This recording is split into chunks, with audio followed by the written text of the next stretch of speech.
Please note, we would like to make it very clear, we are totally against the form of discipline described in the articles and accounts being used on minors and non-consenting adults. Although some of these accounts are fictional, and others may be an exaggerated reality, none of them are too far from the truth of what really happened back in those days. If you are enjoying our stories, please do subscribe to this channel. We will be posting many more stories as time goes by. Please note, we would like to make it very clear, we are totally against the form of discipline described in the articles and accounts being used on minors and non-consenting adults. Although some of these accounts are fictional, and others may be an exaggerated reality, none of them are too far from the truth of what really happened back in those days. If you are enjoying our stories, please do subscribe to this channel. We will be posting many more stories as time goes by. Hello. My name is Emilia Angelina Rigatoni. And I am Italian. I'm very proud of that fact too. My mom and my dad are both from Sicily. I have long black hair and really dark eyes. I'm kind of on the short side. I'm waiting to develop, you know where. It's so hard when you're waiting to do something. Do you know what I mean? Anyway, the reason I am telling you all this is because my mama wants me to keep a log about all the stuff I do and what happens to me when I misbehave. I think her idea is perfectly stupid, but after you get to know my mama you wouldn't argue either. Mama is, as she puts it, from the old school. In case you don't understand that, it means my mama spanks a lot. And I do mean a lot. My dad travels all the time, so as mama says, she has to be both parents. I don't have any brothers or sisters. I kind of get lonely at times, but mama and I keep each other pretty busy. I am in 7th grade. The name of the school I go to is Our Lady of the Perpetual Paddle. The sisters there are pretty nice. If you do anything bad in that place, those nuns know how to make you see the light, as they say. I only just started there, so I haven't seen any light yet. Hey, you don't think they mean spanking? Oh boy. I get the feeling I just might be seeing this light thing they are always talking about. Mama told me if I ever get a spanking in school, I am going to get another one at home. My best friend, Anna Maria, got a spanking in school already. She didn't get it too bad, but when she got home, well, I don't have to tell you what happened there. In fact, she still had trouble sitting this morning in class. I know that feeling all too well. Anyway, if you have the time, I'll tell you what happened yesterday. I just want you to know that I am not happy about this. Mama thinks the embarrassment will make me behave better. I think I will just drop dead and die if any of my friends see this. And if there are any mamas out there, don't go doing this to your kids. It is cruel and unusual punishment. Anna Maria and I met at the corner of my street. We were going to go to the mall and check out the boys. Mama thought I was going to the library. I sort of feel guilty about lying to her, but she just won't let me do the stuff I want to do. When we got to the mall, we went to the food court and got a soda. She and I were checking out all the boys when out of the corner of my eye I saw my mama. I tried to get under the table or go to the bathroom, but I was busted. Mama came over to the table. She looked me right in the eye and you just would not believe what she said to me. My mama said really loud that I was going to get the spanking of my life when I got home. I just about wanted to go through the floor. All the really cool kids were looking at me. She grabbed me by the hand and sort of dragged me out of the mall. I could see all the kids laughing and saying stuff about me. All I kept thinking about was how I was going to explain this to the kids at school tomorrow. We got out to the car and Mama opened the door. She sort of pushed me into the front seat, but right before she did, she smacked my butt a whole lot of times. I just wanted to die right there in the parking lot. She was yelling at me and telling me how she was going to turn me over her knee. Of course, the cutest boy in the world was getting out of his mom's car just as my mama was spanking my butt. Gosh, I figured this just can't any worse. I bet he saw the whole thing too. When we got back to our house, Mama made me go stand in the corner. Have you ever heard of anything that ridiculous in your life? She made me stand there for just about forever. Eventually she let me come to her. When I turned around I saw Mama had pulled a kitchen chair into the living room. I knew I was in deep trouble.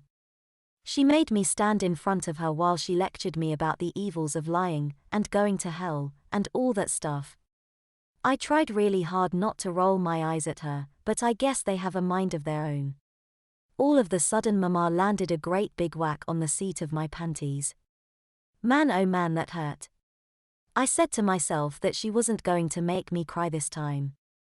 I was wrong. Man, I was wrong. When she was done lecturing she told me to lift up my uniform. I looked at her with tears in my eyes. She told me when I act like a grown-up I'll get treated like one. Gee, I hope she remembers this when I'm 16. I glared at her but I stopped dead when she lifted that mean old hairbrush she just loves to spank with. I did as she asked, but I was begging and pleading the whole time. I swear that woman is deaf as can be when I'm begging not to be spanked. She made me go over her knee. Gosh, I felt like such a child. I just could not believe that I was going to get spanked like a child. Mama spanked my bottom with her hand for a while. I was kicking and crying right from the start. I knew this was going to be long one, and I was not a bit happy. All of the sudden I felt a breeze on my bare butt. I knew the worst part of the spanking was just about to happen. Mama knew how to spank a naughty girl. She lifted that nasty old brush, and it came cracking down on my bottom. I let out the loudest yell you ever heard in your life. Mama said to me that if I wanted to yell then she would give me something to yell about. She whacked and yelled and whacked some more. The whole time she was lecturing about going straight to hell for lying, and every other thing she could think of.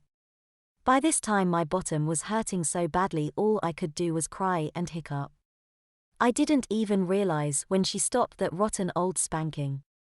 I was just laying there waiting to be spanked some more. Mama helped me to my feet. She stood up and helped me pull my panties up on my very scorched bottom. I swore to her that I would never lie again. All this was said through my tears. After a while she let me go up to my room. Please note, we would like to make it very clear, we are totally against the form of discipline described in the articles and accounts being used on minors and non-consenting adults. Although some of these accounts are fictional, and others may be an exaggerated reality, none of them are too far from the truth of what really happened back in those days. If you are enjoying our stories, please do subscribe to this channel. We will be posting many more stories as time goes by. Hello. My name is Emilia Angelina Rigatoni. And I am Italian. I'm very proud of that fact too. My mom and my dad are both from Sicily. I have long black hair and really dark eyes. I'm kind of on the short side. I'm waiting to develop, you know where. It's so hard when you're waiting to do something. Do you know what I mean? Anyway, the reason I am telling you all this is because my mama wants me to keep a log about all the stuff I do, and what happens to me when I misbehave. I think her idea is perfectly stupid, but after you get to know my mama you wouldn't argue either. Mama is, as she puts it, from the old school. In case you don't understand that, it means my mama spanks a lot. And I do mean a lot. My dad travels all the time, so as mama says she has to be both parents. I don't have any brothers or sisters. I kind of get lonely at times, but mama and I keep each other pretty busy. I am in 7th grade. The name of the school I go to is Our Lady of the Perpetual Paddle. The sisters there are pretty nice. If you do anything bad in that place, those nuns know how to make you see the light, as they say. I only just started there, so I haven't seen any light yet. Hey, you don't think they mean spanking? Oh boy. I get the feeling I just might be seeing this light thing they are always talking about. Mama told me if I ever get a spanking in school I am going to get another one at home. My best friend, Anna Maria, got a spanking in school already. She didn't get it too bad, but when she got home, well, I don't have to tell you what happened there.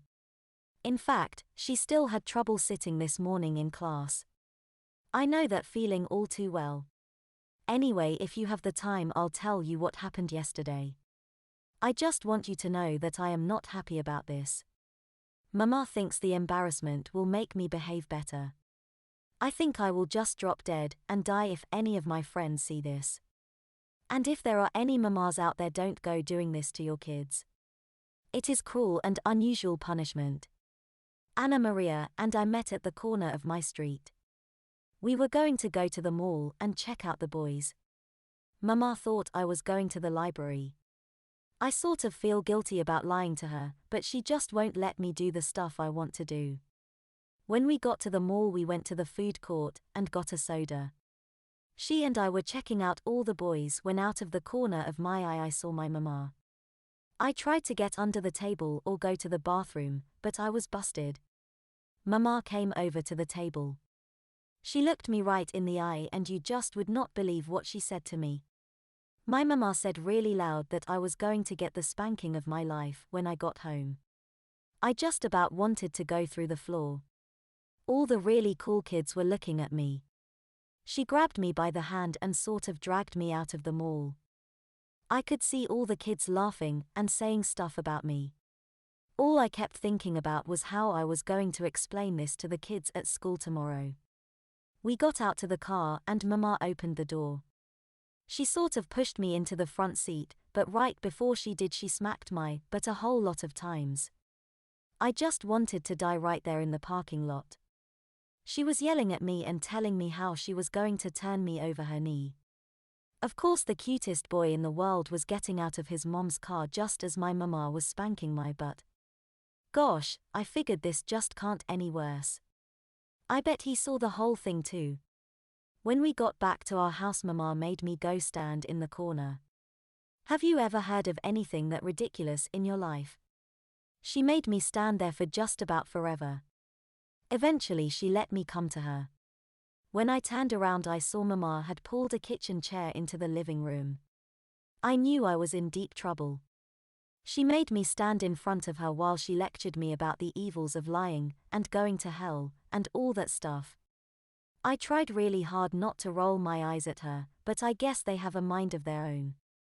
All of the sudden Mama landed a great big whack on the seat of my panties. Man, oh man, that hurt. I said to myself that she wasn't going to make me cry this time. I was wrong.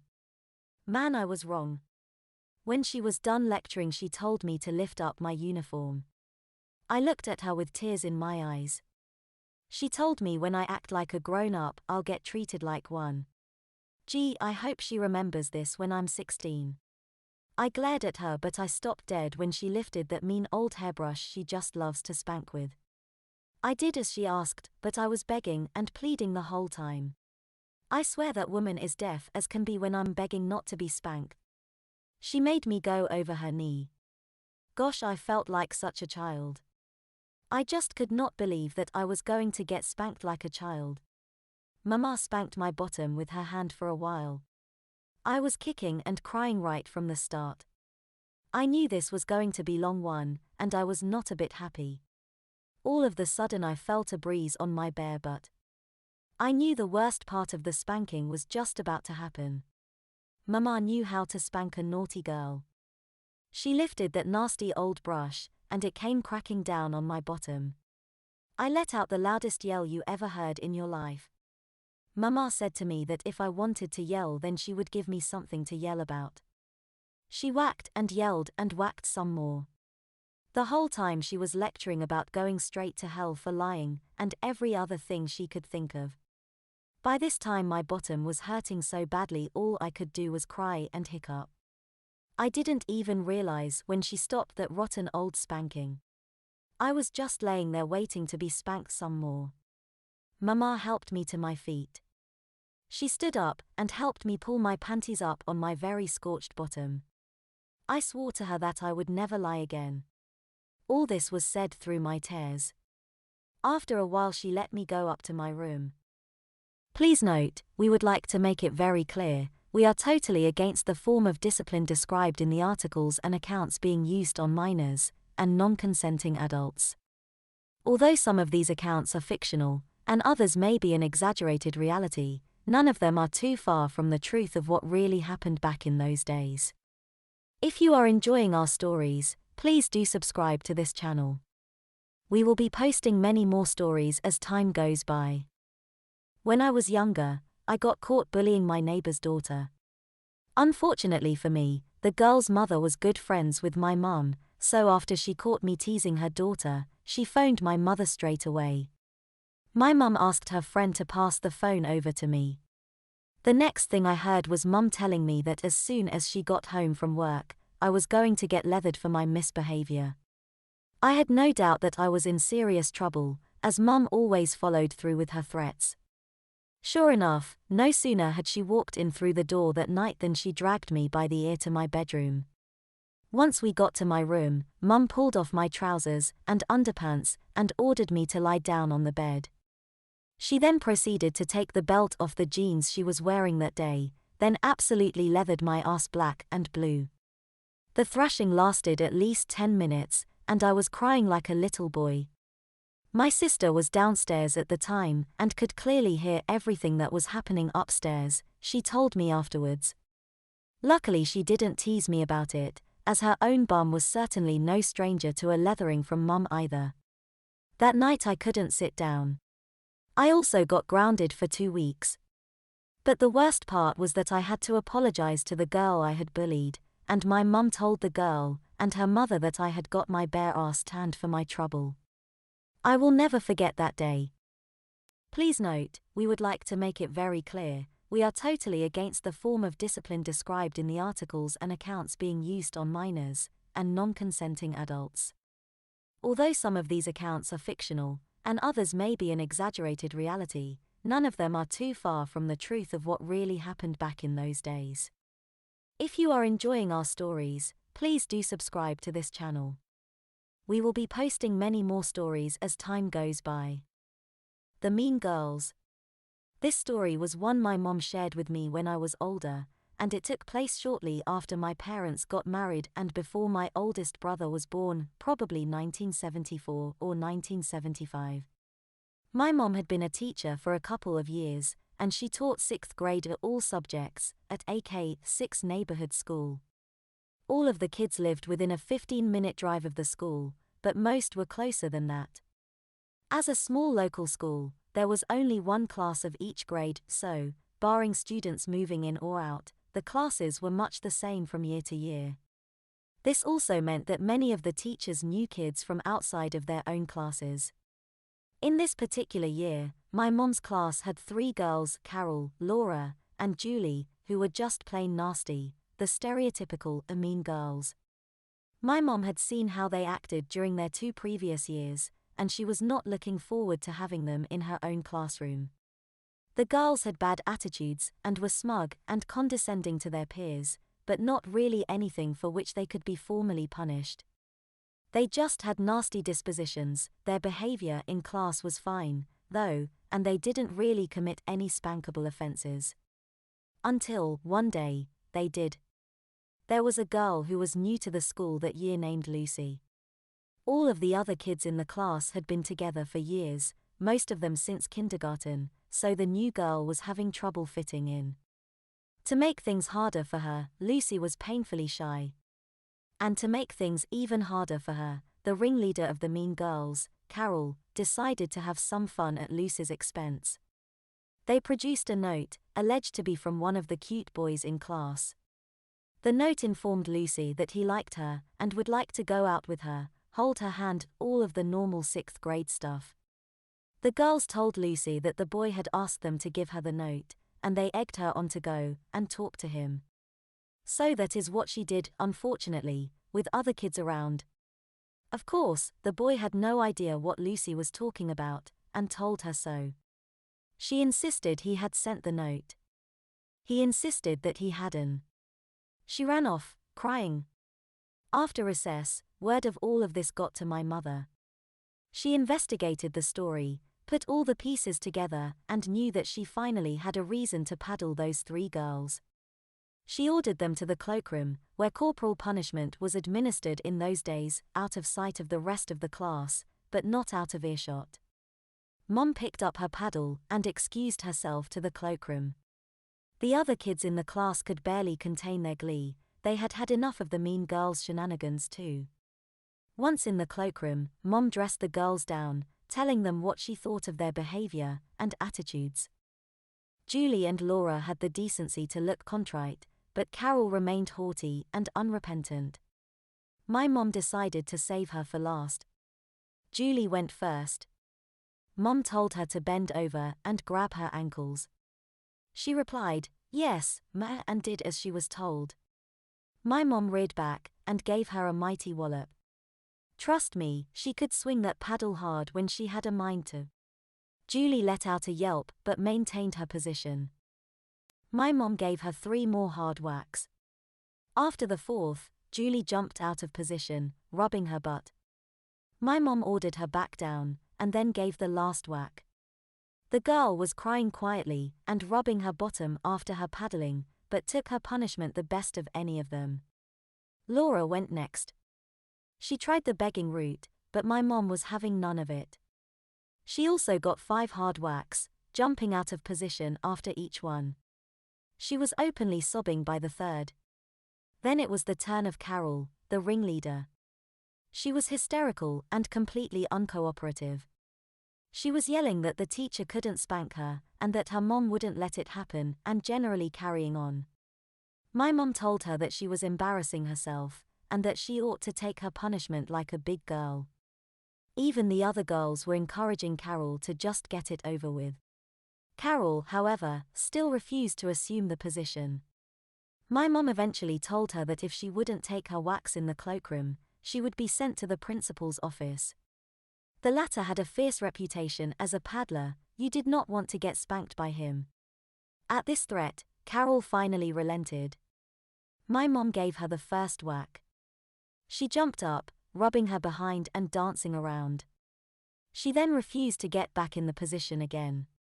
In the end, my mom had Julie and Laura hold Carol's hands in place against the wall, and she finally took all of the whacks. When my mom tells this story these days, at this point she usually makes some comment about how Carol carried and was even worse than me when being spanked. I maintain that I was not nearly as bad as my mom claims. The 3 girls were given a discipline slip, outlining the events for their parents, with the instruction that it had to be signed and returned. Laura brought the slip back signed with nothing else said about it. Julie brought the slip back, and then verbally apologized to my mom. She also gave her a written apology, which also said that she had been spanked with a belt at home by her mother. She had a similar note that she, humbly, gave to Lucy. Unfortunately for me, my mom thought this was a great idea, and in the future, I had to give a note detailing my spanking to the offended party. After this incident, Julie broke away from the other 2 girls and became a much more pleasant student. I'm told, although I'm too young to remember, that she babysat for us a few times while she was in high school. To the surprise of no one, Carol's mom was livid. She came to the school and pitched a fit to the principal, who was not impressed. He told her that Carol had needed a good spanking for quite some time, and that he was glad she had gotten it. Carol's behavior improved slightly for a little while, probably because she was too ashamed to bully anyone, but before long she was back to her old tricks. Please note, we would like to make it very clear, we are totally against the form of discipline described in the articles and accounts being used on minors and non-consenting adults. Although some of these accounts are fictional, and others may be an exaggerated reality, none of them are too far from the truth of what really happened back in those days. If you are enjoying our stories, please do subscribe to this channel.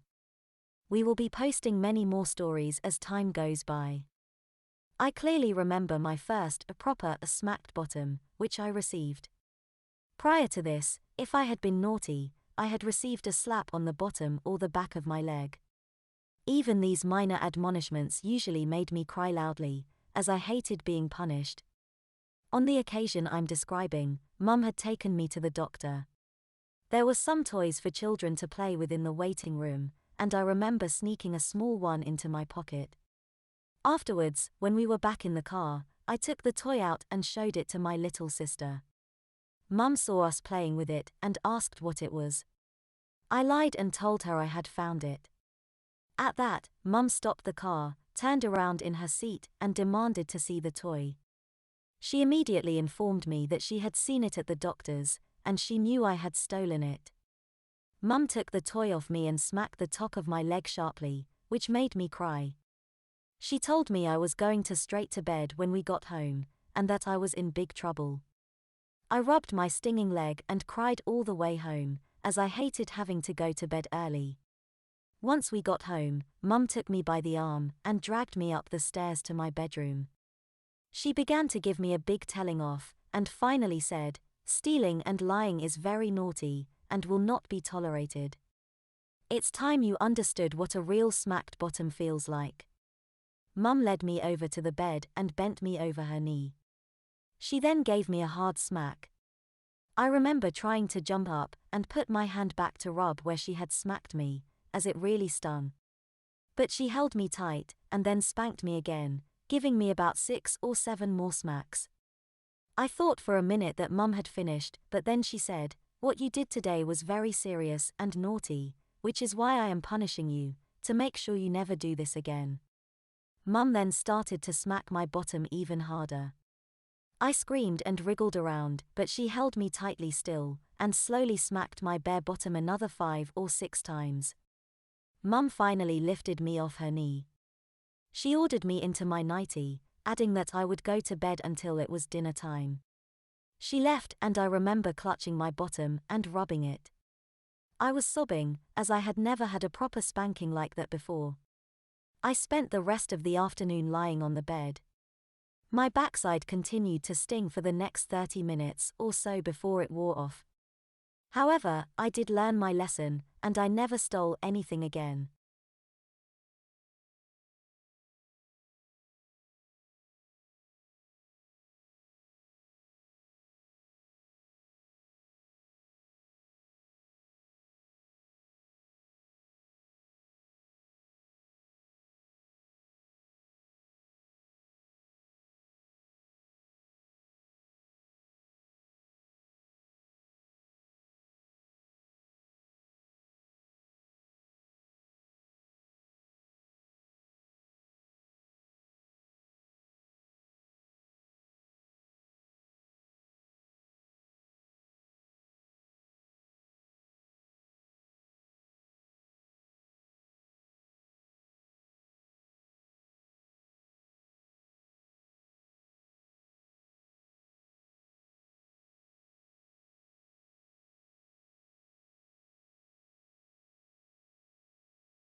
Please note, we would like to make it very clear, we are totally against the form of discipline described in the articles and accounts being used on minors and non-consenting adults. Although some of these accounts are fictional, and others may be an exaggerated reality, none of them are too far from the truth of what really happened back in those days. If you are enjoying our stories, please do subscribe to this channel. We will be posting many more stories as time goes by. A military childhood. I was a child born in the early 60s. My father was in the military and my mum was very much a homemaker, although she did have a part-time job at various times during my childhood. In our early years my upbringing was reasonably stable, with the odd move every few years, all within the UK, as my father's military career took him to different postings. With 3 sisters and no brothers, the rules of the house were straightforward: do as you are told, be on time, do not steal, do not backchat, and our parents' decisions were final. All of this was supported by an unwritten principle that actions have consequences. This meant a range of punishments including being sent early to bed, not being allowed out, as well as physical punishment of varying severity, which changed as we got older. My sisters were always smacked by mum. This was never as formal as my own punishment and usually resulted in them paying a visit over her knee or the side of the bed and receiving a spanking with her hand. Sometimes their dresses would be lifted and on the odd occasion, their knickers would be taken down. Mum was not one for the ceremony and would punish almost immediately an offence had been committed or discovered, and my sisters knew that resisting would only make it worse. Once into their teens mum switched from her hand to the slipper, but corporal punishment for all 3 of my sisters became less and less frequent. They seemed to learn quicker than me, but also knew how far to push and how to shift blame. My own physical punishment was very much my father's domain, very formal, and his authority was never questioned by me. I accepted that life was about learning, and sometimes I would make the wrong choices which would result in a lesson that was painful and at times humiliating. Physical punishment was always administered with the slipper or, once I was into my teens, the strap. If I was punished at school, as many children were back then, of course, I could expect similar retribution at home too. This was generally administered the evening after I had been whacked at school. This gave me 24 hours to reflect, and at times sweat, knowing what the following night was probably going to bring. As I say, my own spankings were always very different from those of my sisters. At times, they would be present when I was having my bottom smacked, but they understood that they had to sit quietly throughout, or risk being next for a sore backside. My parents divorced when I was 11 years old, and initially, I went to live with my mum, along with my sisters. This was a time when fathers got little in the way of access, and as the divorce was a bitter affair, with both parents spending more time on their arguments than their children, I soon began to come off the rails at school, and as mum did not punish me, apart from the odd whack with the slipper. Between 11 and 13, I got into lots of little spats, bits of shoplifting, and general naughtiness both in and out of school. School reacted with frequent use of the slipper, the plimsoll used on most English schoolchildren, damning report cards, and notes home to my mum. Despite these punishments, I paid no real heed, continuing to play the big I am. Just before my 13th birthday, mum gave up and I found myself back living with my dad. This was a huge shock, but actually, though I didn't appreciate it at the time, really what I needed. In only my first couple of weeks, I got the slipper 3 times from Dad. I would be sent to have a bath, get changed into pajamas, then come back downstairs. I would then be instructed to touch my toes and listen as Dad gave me a short lecture on why I was in this position and what my fate would be. This was usually between 4 and 6 very solid whacks, plumb in the center of my bottom. It stung, of course, but I always found myself comparing the punishment to school, and to be honest, it didn't really deter me. Don't get me wrong, I didn't enjoy it, but I wanted to challenge authority and thought I could handle the consequences. Then one evening I came home from school, and my father asked me to get out the homework from the previous day that had been marked by my teacher. I lied and said it was lost, but to my horror, Dad had a letter from the school to hand and had also made a phone call himself. This was the day I got my first strapping and, believe me, it changed my attitude to corporal punishment almost instantly. I experienced pain that was nothing like the slipper and shed tears like a waterfall. At the time, Dad showed no emotion as he used the strap on me, but I learned in later years that he had been genuinely upset at having to punish me like that. Life continued to be difficult for our family. Dad and I moved about a fair bit, and as I turned 15, we fell on hard times and found ourselves living in a bed and breakfast establishment, which was really more like a hostel, as the rooms were shared. I won't go into detail, but the prospect of punishment disappeared and I started to slip back into old habits at school and life in general. Looking back, my life was disrupted. Mum had all but turned her back on me, and I probably saw disruption as a way to deal with that, without recognizing where others were trying to help me. I once again became rude and at times obnoxious. However, a savior was at hand, the landlady who would guide me through the next 5 years of my life. I'll tell you about her another time. Sarah and her best friend Jessie entered West High School for the first time. The two girls had grown up together and played together since they both could remember. They hung together around the gates, nervous as they awaited the bell. They looked around and saw other older students. Girls with larger chests and boys that just smiled down at them as if the girls were at a lower level. Sarah and Jessie shared similar interests, but lately Jessie seemed to think about other things. She thought about makeup and boys, rather than dolls and games. This had somewhat strained the relationship during the summer, but the girls were closer together for their first day at high school. The new students, all as nervous as each other, were assigned to different classes. Sarah was hugely disappointed that Jessie was in a different class, as they were always in the same class at their previous school. Sarah sat quietly by herself the first period and listened attentively to the teacher as the class was shown around. She was naturally shy and did not talk to anyone during the morning classes and introductions. Sarah was busting to see Jessie at morning break, just as Jessie was. Sarah waved her long brown ponytail. She noticed how Jessie, when she found her, was with another girl and 2 guys already. She noticed how pretty Jessie was, with blonde hair and a well-developed body. Sarah really envied her physical characteristics. Sarah, this is Michael and Stephen and Rachel, Jessie said. Sarah offered a shy and nervous hi. Jessie sounded so confident. Jessie then introduced her new friends to Sarah. Jess, can I see you for a second?" said Sarah to her friend. "Excuse us," said Jessie, the others just smiled. "What is it?" Jessie said to Sarah. "So are you going out with one of those guys?" Sarah asked. "Yeah," Jessie said, "I think Stephen really likes me." Stephen was a cute boy in Jess's class. Sarah listened to the other 4 talk on and on non-stop for 10 minutes, but she had had enough of the others ignoring her. She called over her friend again. "Look, Sarah," Jessie began, but Sarah interrupted her. "Why do you ignore me like this?" Sarah said. "Look." Sarah was furious. She went to touch Jessie, but she hit her very hard, and her friend went tumbling to the ground. "What was that for?" Jessie screamed and shoved her back. Within 20 seconds the pair were rumbling on the ground and clawing at each other. A teacher broke them up as a crowd gathered round.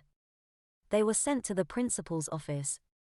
"Mr. Jackson, the principal, how could this happen to 2 good friends on your first day here?" he asked rhetorically. He called both of their parents and explained the situation. Both girls dreaded going home. They spent the rest of the day scared of what might happen at home, and were not interested in their school day. When Sarah got home, she quietly slipped up to her room to begin her homework, hoping her mother would not see her. But she had noticed. Being a single parent, she was responsible for all the discipline in the household, for Sarah and her sister Bonnie. The discipline usually meant a spanking. Sarah's mother knocked on her door. "Sarah, I think we have something to discuss." Mrs. Timms entered the room and sat on Sarah's bed, and explained why she was stupid and virtually said what the principal had said earlier in the day. For this, love, you will receive a firm spanking over my knee, but first I have an extra treat in store. Mrs. Timms went across the hallway into the bathroom, where she retrieved a cake of soap. She pinched Sarah's freckly nose, and her mouth popped open. At this point, Sarah's mother placed the cake into her mouth. She waited for 10 minutes while her daughter gargled and choked. She was thoroughly in tears afterwards.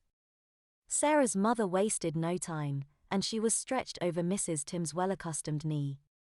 Mrs. Timms picked up Sarah's large, thick and flat-backed hairbrush from on top of her desk. She began the spanking. Crack went the brush. Sarah instantly yelped in pain, and she burst into tears again. Crack, Sarah screamed out in pain, but Mrs. Timms had not nearly finished. Her whole bottom was now stinging with pain as the brush whacked down on the defenseless crying teenager's wounded backside. Crack, another yell, and a flurry of tears. Sarah could not concentrate on anything, the pain was so immense. Crack, the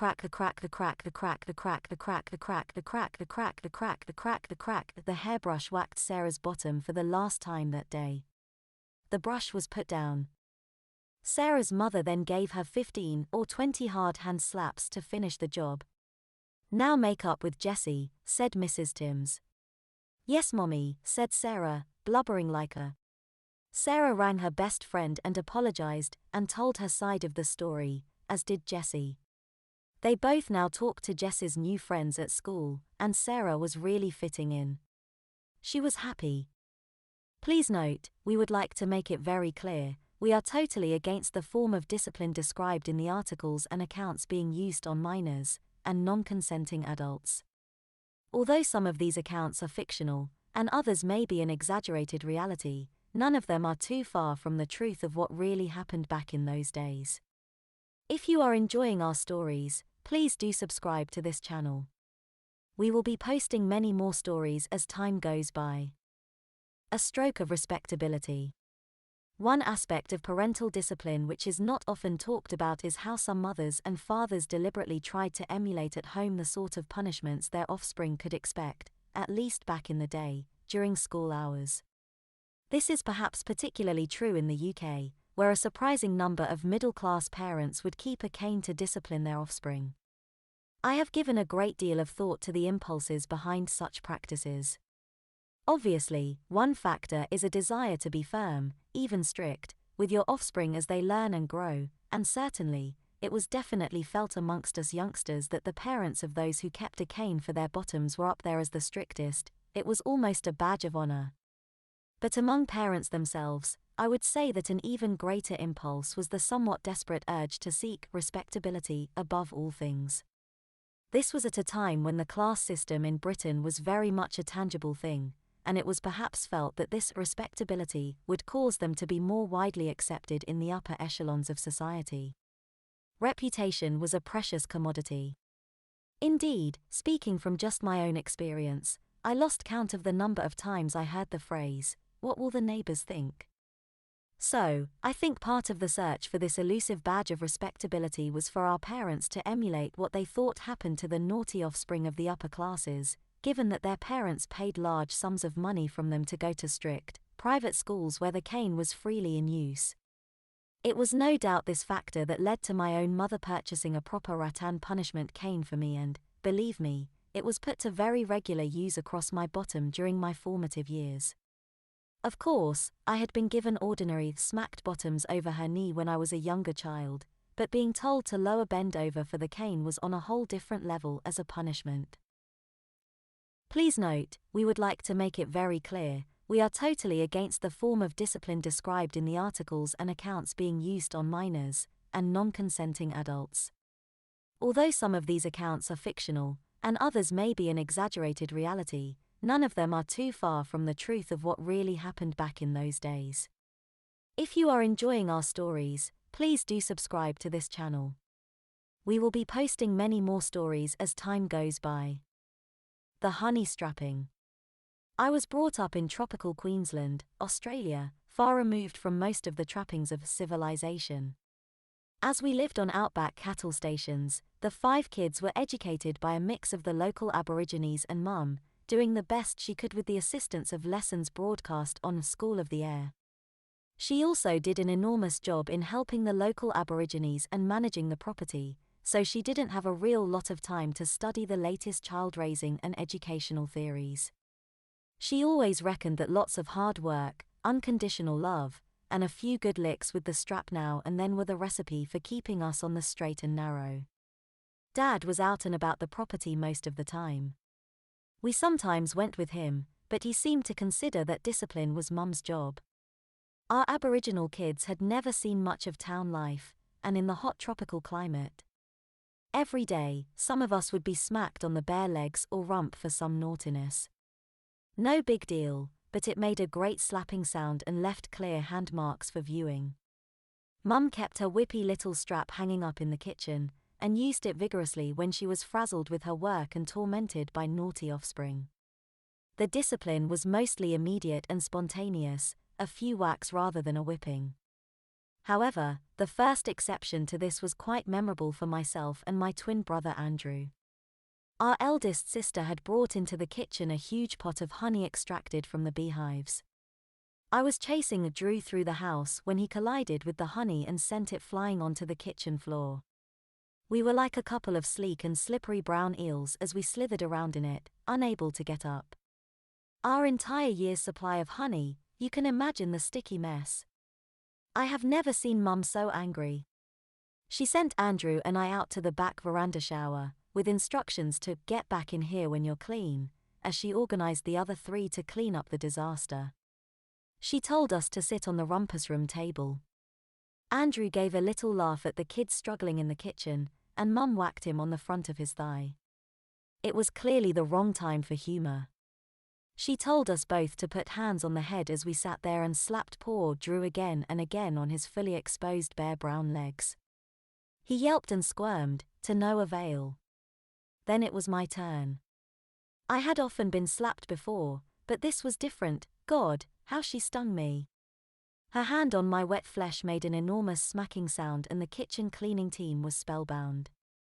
I reached down to rub my legs, but that only attracted another barrage. The fronts of our thighs were covered with red hand marks, but, alas, there was more coming. Stand up and face the wall, hands still on the head, she commanded. Again she started on Andrew, smacking the back of his legs, then his buttocks. I dared not look, but I could tell the difference as leg smacks give a sharper sound, a smack on the bum sounds richer and deeper. My own thighs were on fire, but I knew better than to touch them. I sort of jiggled around to ease the sting, bringing some giggles from the audience. Now for you, young lady. A great slap to the back of my left leg, and another, and another. I could feel where Mum's palm landed in the middle of my thigh, and the fingers curling around the side. Then the other leg, and eventually moved up to the rump. She cupped my two lower cheeks in her hands, pressing up behind me and almost whispering that I would remember to be careful in the future, wouldn't I? Then the spanking, alternately on both sides. Oh, what intensity! What exquisite placement she had, no two slaps quite the same. I gasped and yelped and hopped around, what a spectacle! Then we heard it, the strap coming off its wall hook. The whipping was delivered very slowly. First a statement about our sins, then the sound of the impact and its dreadful sting on one side of the rump, then the other, then licking around the legs. Then the same for Andrew. Then another little lecture and more strapping. Again and again and again. I don't know how she had such skill, but she placed those stinging stripes wrapped around the curves of our legs and hips without ever causing damage that would last more than a day. Our brothers and sister viewed it all from behind, but I was past caring. Stay there, said Mum, while we finish in the kitchen. As she turned away, I involuntarily put a hand to my bum. She saw it, and, without a word, turned again and slapped me on the back of the legs. I squealed and squirmed, she slapped and slapped, but kept my hands on my head. This intense experience was never quite repeated, but it added that little edge of dreadful anticipation to the frequent occasions when the strap was used on the five of us, particularly in the company of our friends. There is just nothing the same as the sound of that strap and its savage sting. being on display, and sporting the stripes just completes the picture. Please note, we would like to make it very clear, we are totally against the form of discipline described in the articles and accounts being used on minors and non-consenting adults. Although some of these accounts are fictional, and others may be an exaggerated reality, none of them are too far from the truth of what really happened back in those days. If you are enjoying our stories, please do subscribe to this channel. We will be posting many more stories as time goes by. One of my granny's neighbors, the Innes family, was widely rumored to be frequent smackers. On our regular visits up north, my cousins and their friends would gleefully share with us stories of being at the Innes house or in the local shops, even in the church, and hearing Mr. or Mrs. Innes threatening to their offspring hard in front of everyone. This particularly amused my cousin Jamie, 1 year my senior, and his friends, as Roddy Innes was their classmate and friend, very popular, athletic, and just a little bit cocky. The boys were thrilled by the idea of their confident friend being knocked down a peg or two by his mum or dad, and if they ever felt Roddy's ego was getting too inflated, his friends would mockingly threaten to smack his bottom, dissolving into fits of laughter, as poor Roddy's face flushed with embarrassment. He would always vehemently deny the smackings actually took place, insisting that the threat was just an expression used by his parents to scare him and his little sister Heather into behaving themselves. While I knew for a fact that Uncle Alistair and Auntie Janet smacked my cousins Jamie and Catriona at least once a month, I also knew that this was only ever 4 or 5 very hard hand smacks, delivered over the clothing. Although nowhere near as taboo as it is now, by the mid-90s smacking was definitely on its way out of fashion, and I didn't know of anyone other than myself and Charlotte who got smacked using an implement. So I would listen intently to these discussions between Jamie, Roddy, and their friends, watching Roddy closely for any signs that there might be some truth to the rumors, a clue that to smack you hard was anything more than an empty threat. I had never even seen a smacked before, and I used to pray that the rumors were indeed true, and that one day I would witness Roddy Innes being disciplined. I imagined various scenarios over and over in my head, alternating between his mum and his dad being the smacker. Although only young at the time, I had realized a few years previously that I had in fact always enjoyed all facets of smacking. Although Mum, and to a far lesser extent Dad and Claire, had given me plenty of memories to look back on, I desperately craved being involved in a smacking that wasn't just myself or Charlotte in the firing line. I mentally embellished every swat I had ever seen others receive over the years, with my mind fantasizing that the solitary slap I had witnessed was just a precursor to a far more serious smacking the child would be receiving once home. I kept a detailed mental log of every single smack I had ever witnessed. The little girl in the dentist waiting room whose constant whining earned her a smack on the leg, the little boy who had got 3 sharp slaps for running away from his mum, my uncle pulling over at the side of the road and giving Jamie and Catriona's bums 5 very hard slaps each for continually arguing in the car, the little boy on the train, arm grabbed and bum scalped for not staying in his seat. Every detail of these encounters, and countless others, had been repeatedly revisited, my brain trying to mentally recreate the sounds and sights of what I had witnessed, and how excited it had made me feel. But still, like an addict, I craved fresh material. In public, I was often accused of daydreaming, when in reality I would be meticulously studying adult and child encounters for any hint of an impending smack, or rushing towards the sound of crying, on the off chance that a smacking was taking place nearby. Shameful though it was, and is, I was utterly obsessed. I was never brave enough to outright ask my own friends about their parental punishments, but I would watch and listen intently if they ever spoke of being in any kind of trouble at home, obsessively looking for any indication that they had been, or soon would be, smacked. Sometimes if one of them got sent home from school with a bad report card or a punishment exercise, I would desperately try to keep my face and voice neutral, and casually ask something like, "What will your mum and dad say?" watching closely for clues that their bottoms would soon be sore. Unfortunately for me, however, most of my friends had very liberal, modern parents, and there was never any indication that my friends received punishments more severe than the naughty step, or maybe a couple of pats on the clothed bum in the most extreme of circumstances.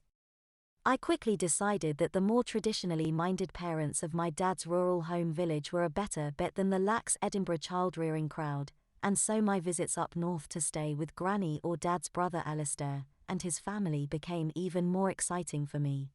Of course, I would be thrilled for scintillating details of any smacked bottoms, but my absolute ultimate goal was to be told about, hear or, best yet, actually see Roddy Innes being punished. I must admit that I, like most girls he knew, was quite smitten with Roddy, who was kind and funny and had inherited his dad's mischievous sparkly blue eyes. And so I became utterly obsessed, a girl on a mission.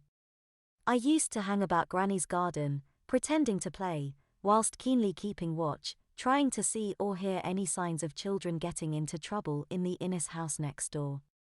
I closely watched Roddy and Heather in church, looking to see if they were fidgeting excessively on the hard wooden pews, and if they were, I would spend the rest of the day wondering if their restlessness was caused by a sore bottom. Rather than going to theirs, I would ask for my cousins Jamie and Catriona to visit us at Granny's house, on the off chance that they would bring me with them to visit their friends next door. I strongly encouraged a friendship between Charlotte and Roddy's sister Heather, hoping to grill the little girl for details about her and her big brother's punishments, although unfortunately she too was very coy about the subject, obviously having been well warned by Roddy to keep quiet about it. I often tried to casually work the Innes family into conversation with my granny or my aunt and uncle, desperately hoping any details, even minor ones, would be revealed about their household discipline. My obsessive efforts were met with very little reward, and I would inevitably head back to Edinburgh thoroughly disappointed that I had nothing new to keep my fantasies alive until my next visit. I had all but given up, thinking that maybe the rumours were in fact baseless, as Roddy so strongly insisted, when I had a thrilling encounter in the local co-op store. For some reason, it was just me and Uncle Alistair in the shop, and I remember languidly pushing the trolley by his side, quite bored without my sister or cousins there. Then I heard it. A little girl crying, a woman crossly saying, "No, Heather. You've been told." I immediately whipped my head up, and to my delight, I saw Heather Innes being firmly led out the store by her mum. I looked around the store for Roddy, but instead was met by the sight of his dad, walking towards us, his basket of shopping hooked over his large forearm. He was warmly smiling at me and Alistair, his friend since childhood. "Trouble?" asked my uncle, nodding his head in the direction of the door Heather and her mum had just exited through. Ewan Innes rolled his eyes and said in his broad local accent, "Oh, she'll soon ken wore her legs hing." Laughing, he and Alistair said their goodbyes and parted ways, resuming their shopping. I was confused. Achingly curious. I had to know. Was Heather's little bum about to be scalped by her mum? I managed to contain myself until we were back in the car, where I felt my uncle was more likely to go into detail. Trying my best to sound nonchalant, I asked him what Mr. Innes had meant. "It means she'll soon know where her legs hang from, as all her attention will soon be focused on her bottom." My heart stopped. "Oh, like a smack?" I slowly replied, keeping my head turned towards the side window so that he wouldn't see the excited expression on my face. My uncle confirmed that this was indeed the case. Keen to keep our conversation on this topic for as long as possible, I commented that I hoped Myri Innes wouldn't be borrowing Granny's wooden spoon. Uncle Alistair laughed at this, as Granny's wooden spoon was something of a legend amongst my dad and his siblings, having played such a big role in their childhoods. "Oh, don't worry, I'm fairly sure Ewan and Myri have 1 or 2 wooden spoons and some slippers of their own by now." I couldn't believe my ears.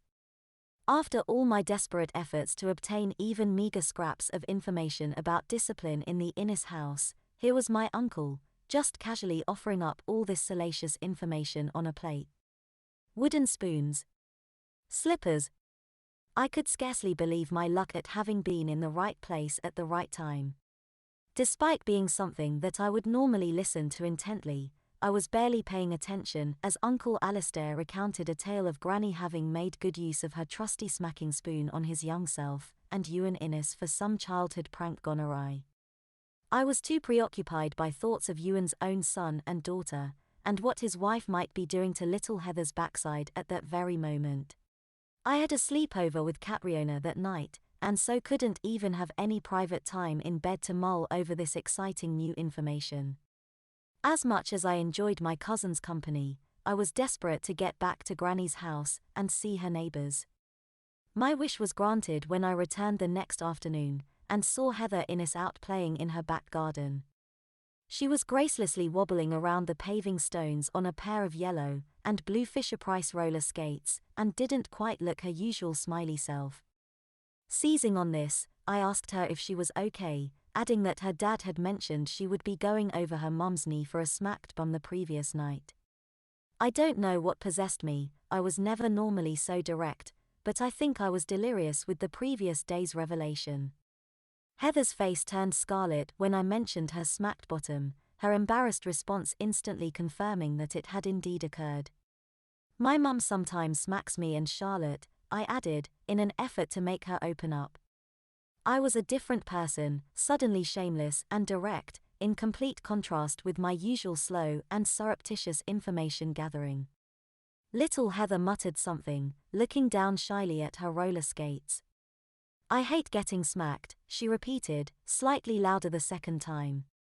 I was about to start grilling her for all the details, what was used on her bottom, how many smacks, mum or dad, corner time afterwards, was her bottom still sore etc., but before I could begin my detailed interrogation, we were interrupted by the back door of their house bursting open. "Heather Innes," said Myri, her strict tone music to my ears, "I obviously didn't scalp you hard enough last night." The little girl's face blanched as her mum marched out of the house towards her. "No, mummy, you did," her daughter desperately insisted, tears welling up in her large blue eyes. Her mother replied, "No, the little girl with a properly smacked bum wouldn't dare leave the mess that you did in that kitchen."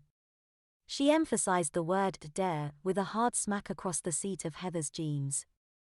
Tears now spilled down the little girl's face, and she continually sniffled as her mum listed a litany of offenses: crumbs on the countertop, bread not put away, plate not in the dishwasher, sticky little handprints on the fridge door. The list went on and on. "So does that," Myri asked, with another hard smack on her daughter's bottom, sound like the actions of a girl whose bottom was thoroughly scalped the night before? "No, mummy," came Heather's response, as much a plea for clemency as it was an answer to her mum's question.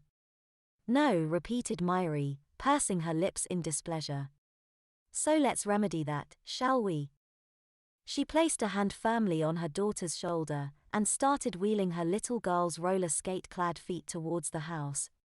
Heather's crying and sniffling turned to sob as her mum uttered the words I was longing to hear: "I'm going to pull down your pants and smack you hard." Please note, we would like to make it very clear, we are totally against the form of discipline described in the articles and accounts being used on minors and non-consenting adults. Although some of these accounts are fictional, and others may be an exaggerated reality, none of them are too far from the truth of what really happened back in those days. If you are enjoying our stories, please do subscribe to this channel. We will be posting many more stories as time goes by. I was brought up in what was then West Germany during the 1970s. Both myself and my older sister were regularly spanked when we misbehaved. However, perhaps because of having children of different sexes, my mother always made sure that spankings were given in private, so I never actually watched Christina, who is 5 years my senior, getting spanked at home. However, during one summer we went to visit my mother's sister in her house in the countryside. Aunt Anna had no children of her own, but certainly knew how to administer a spanking, as we were to find out during our visit. Aunt Anna certainly did not care much for privacy like my mother did. So it came about that after I acted up at the breakfast table one morning, my aunt pulled me close and smacked my bottom sharply several times as I stood there. I did cry a little bit, but it wasn't as bad as what I usually got from our mother. One afternoon towards the end of our stay, Christina went out to spend some time with some other girls in the village whose acquaintance she had made during the visit. Unfortunately for her, she lost track of time and was late home. Aunt Anna had ordered Christina to be home for dinner at 6 o'clock, and when she hadn't returned by 1:30, my aunt began to worry that something might have happened to her. She eventually decided to go looking for Christina herself, leaving me in the house by myself. It wasn't very long before my aunt returned with my sister more or less in tow. We were ordered to sit down at the dinner table, and the meal was eaten pretty much in awkward silence. As the meal came to an end, we were about to jump up from our seats and help with the washing up, but Aunt Anna had other ideas. "Christina, come here to me." My aunt pulled her chair out from the table and turned it around to sit facing outwards. As my sister approached, Aunt Anna placed her in the customary spanking position, over her knee. My aunt began smacking my sister's bottom. She certainly knew how to spank, and it wasn't long before Christina began to cry hard. I tried to engage Christina in a whispered conversation about how much it had hurt, but she was in no mood and probably too embarrassed to confide in her little brother. This was the only time I saw my older sister spanked.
Please note, we would like to make it very clear, we are totally against the form of discipline described in the articles and accounts being used on minors and non-consenting adults.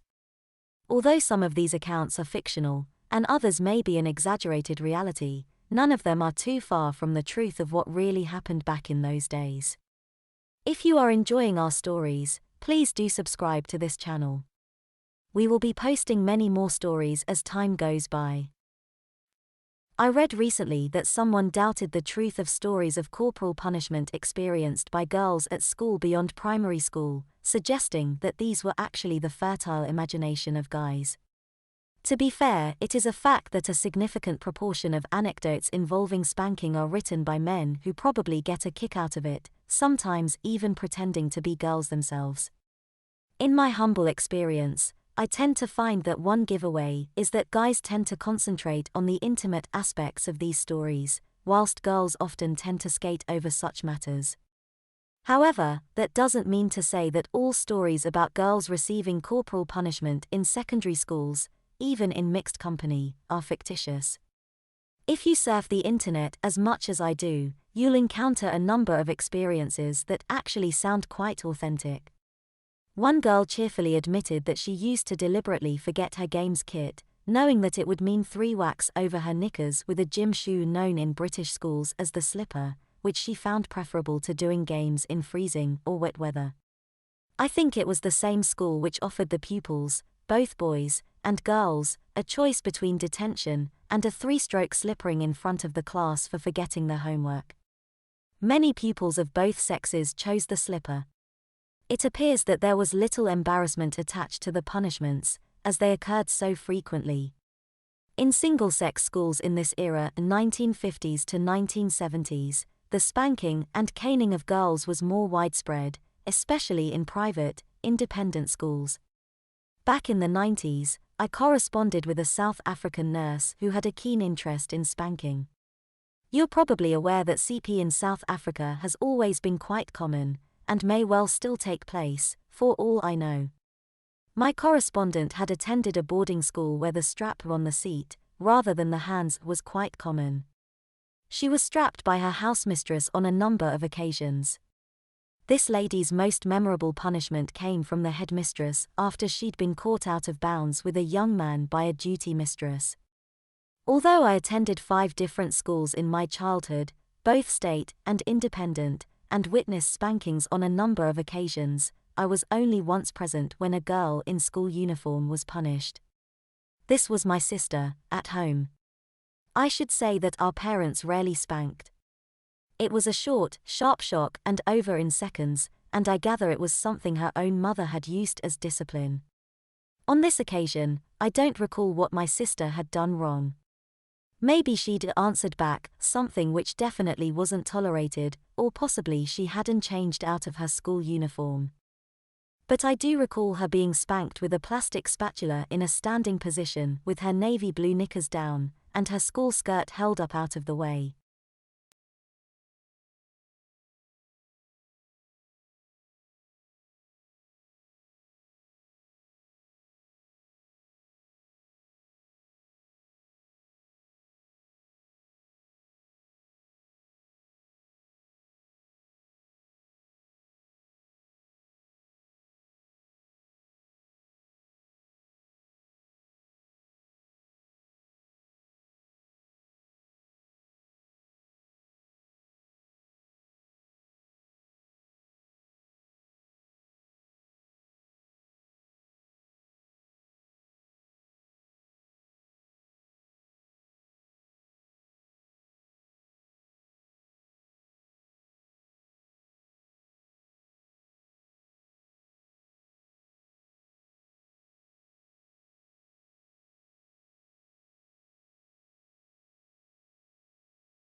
Please note, we would like to make it very clear, we are totally against the form of discipline described in the articles and accounts being used on minors. Please note, we would like to make it very clear, we are totally against the form of discipline described in the articles and accounts being used on minors and non-consenting adults. Although some of these accounts are fictional, and others may be an exaggerated reality, none of them are too far from the truth of what really happened back in those days. If you are enjoying our stories, please do subscribe to this channel. We will be posting many more stories as time goes by. Paddle spanking by the lake. I am now 50 years old, but I can still remember the spankings I received when I was younger. I grew up in a household of 4 girls, and neither mother nor father had any qualms about giving our backsides a good spanking if we stepped out of line. My parents kept a duck egg blue wooden paddle in the hallway just for such occasions. If we were disobedient or naughty, we would be spanked on the spot. Mother would grab the paddle and spank us, usually in a standing position. She would hold our hands out of the way while administering a very sound smacking. I can recall one memorable event when we went on a family holiday in 1977. It was a hot summer's day and we were driving around the shores of a popular lake. Father was driving and mother was in the passenger seat, with 4 fractious youngsters behind them on the bench seat. My sisters and I were all acting up and eventually, mother yelled, "Stop it right now, or I will make your father pull this car over and I will give each of you a good spanking." We quietened down for a few minutes at the threat of a sore bottom, but after a few minutes, we were back at it again. Mum turned to my dad and said, "Right, Gavin, I've had enough. Pull this car over." As Dad found somewhere convenient to pull over, Mum removed the blue wooden paddle from the glove box. It went with us on all long road trips for just such occasions as this. Father did as he was told. He pulled over on the verge of the road next to the lake, then Mother pulled each of us in turn from the back of the car. One by one, Mother put us over one knee, then gave each of our bottoms one very embarrassing and public spanking with the paddle.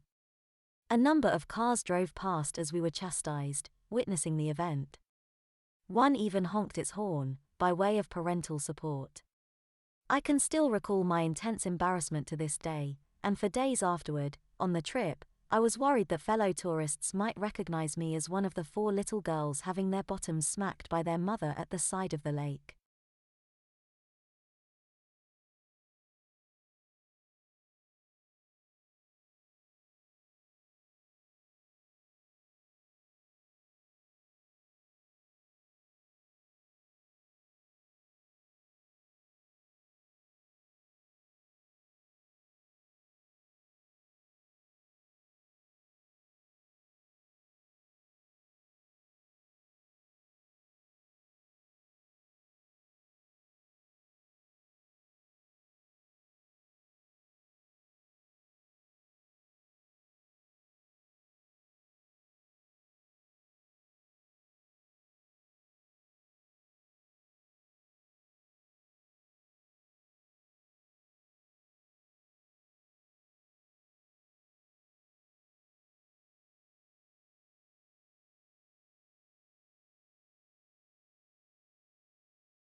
Please note, we would like to make it very clear, we are totally against the form of discipline described in the articles and accounts being used on minors and non-consenting adults.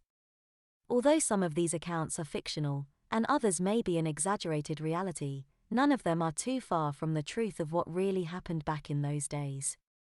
If you are enjoying our stories, please do subscribe to this channel. We will be posting many more stories as time goes by. Catholic household. I was the youngest of 5 children who grew up in a loving but strict Catholic household in Ireland.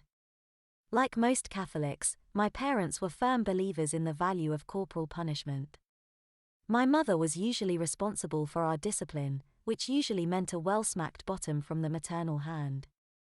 Sometimes an old leather slipper was also used, which our mother told us had often been applied to her own bottom.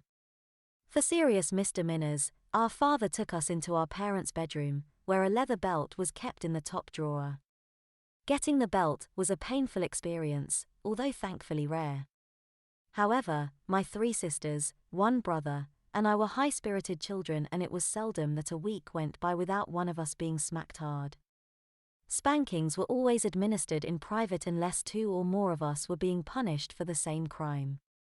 In that case, we stood facing the wall while the others were put through their paces. If we just getting a hand spanking, my mother would say, "Come here and get yourself ready." It was unwise to argue, as it would only earn an even sorer bottom. I well remember the feeling of settling myself over my mother's lap. If you were going to get the slipper, you would be sent to fetch it yourself. My mother had had plenty of experience of smacking bottoms, and she wasted no time in her deliverance. The first smack would always make me try and cover my bottom with my hands. However, she knew to expect this and was ready to grab both wrists in one hand while smacking with the other. During a spanking, the smacks and cries would be audible throughout the whole house, and you could even tell whether it was a hand, slipper, or leather belt that was being applied from the different noises they made. I remember in particular the time when myself and my brother were caught stealing from a local newsagent. My father was away at the time, but my mother was equal to the task. After an hour's wait in our bedroom, my mother called for my brother. I heard the door to my parents' bedroom open and close, the top drawer open and close, then a short silence before the crack of leather on bare buttocks echoed through the house. A few more followed before my brother started pleading for my mother to stop, but they went on for some time before they finally stopped. By this time I was sick with fear, but when my name was called, I obediently went to the door, passing my sobbing brother on the way. Closing the door behind me, I lay down across my mother's lap and waited for the first smack. The whipping which followed was the hardest I ever got. Please note, we would like to make it very clear, we are totally against the form of discipline described in the articles and accounts being used on minors and non-consenting adults. Although some of these accounts are fictional, and others may be an exaggerated reality, none of them are too far from the truth of what really happened back in those days. If you are enjoying our stories, please do subscribe to this channel. We will be posting many more stories as time goes by. Systematic paddle spanking.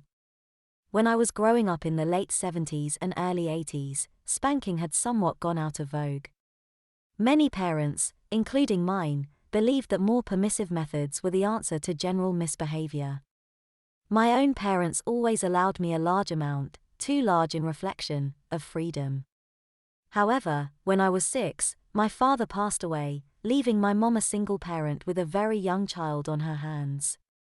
Admittedly, she did the best that she could, but as I grew older, I began to get out of hand. I will add that my own misbehavior was certainly nothing illegal, like you may hear about from today's younger generations. However, it certainly took a downward spiral. At first, my mother dismissed it as early signs of standard adolescent rebellion and really thought nothing of it. She had a very demanding job that didn't allow her a lot of free time, so when I misbehaved, I'd be grounded or lectured, and that was that. What was worse was that the only thing consistent about her discipline methods was her inconsistency.